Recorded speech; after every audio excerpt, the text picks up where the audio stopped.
So we've said the idea that there's a sexual marketplace, right? And that someone, I guess, reaches their equilibrium and people have to figure out where they are. Mm-hmm. But I mean, how is an average person going to be able to get the girl that's sort of, I guess, out of their league?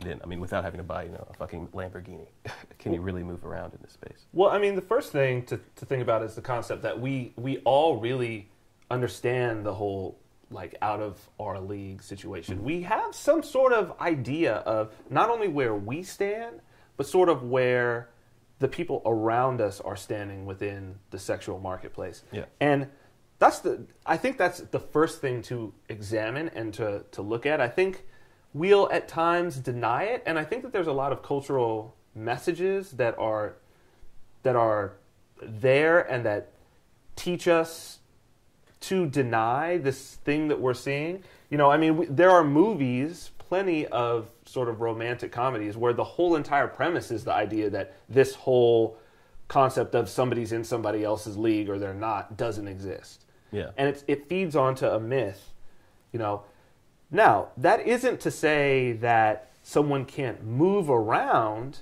and change where their league is. I truly believe that. But the idea of really breaking out of that and that it doesn't exist, I think is a really dangerous myth.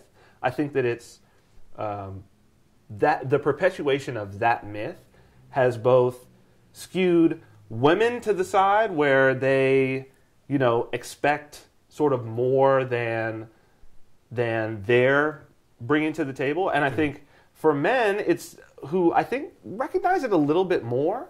It's one of those things where what they've decided to pursue and what is, available to move themselves in that direction has generated a massive, consumer influx, as opposed to being able to understand it and change it in a way where you don't really have to lay out a whole lot of money and a whole lot of resources.